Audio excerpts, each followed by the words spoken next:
Whether you're a beginner at music production or you're a seasoned veteran, the topic of quality versus quantity will inevitably start attacking your brain at some point, frying your neural paths and causing catatonic states, leaving you unable to function for weeks at a time.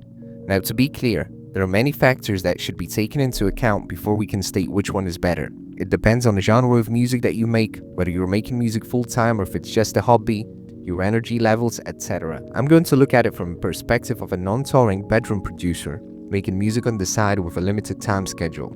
Now, for me, the answer has always been both. And before you say, oh yeah, he's full of shit, let me explain what I mean by that. In my case, the goal was to constantly get better, to learn and to allow myself to have room to do so. The right way to approach it was to have two projects going on simultaneously.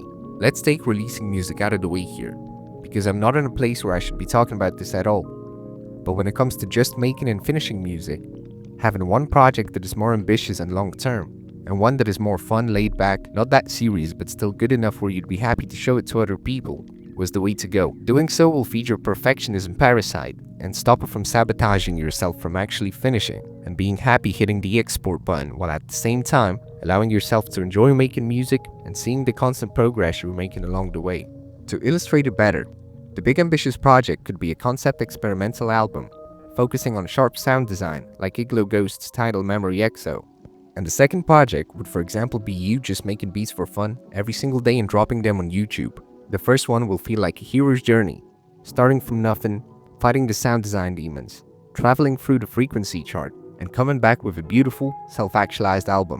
While the other one will allow you to just make a beat every day, export it at the end of the session, and giving you a sense of progress, since you can just play beat number 1 and then beat number 255, and you can see how far you've come.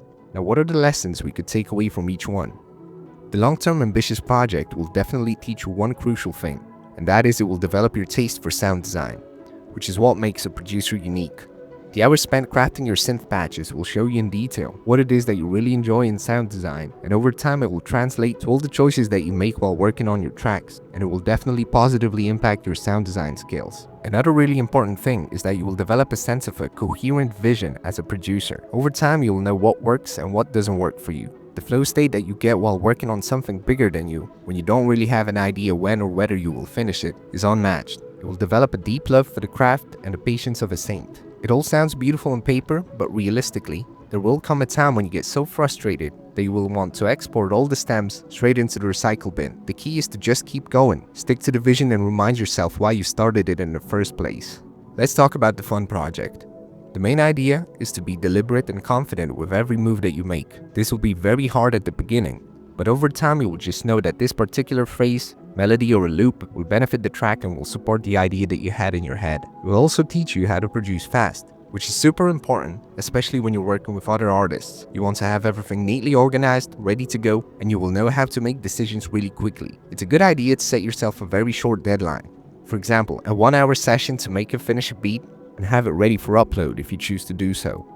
These quick production sessions really solidify you as a producer and bring fun back into the process. The last thing I want to talk about in regards to the fun project is the mixing aspect.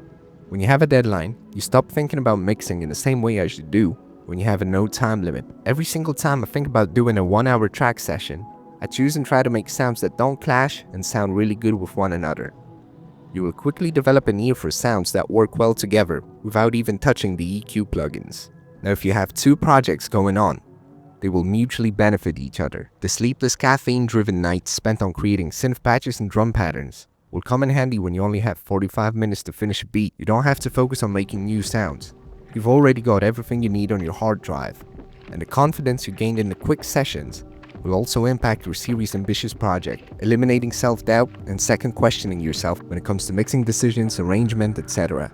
So if you have the time, dedication, and energy to try this approach out, I highly recommend it. And that's it for this video. Hope you enjoyed it, and here's what the track that I've been working on in the background sounds like.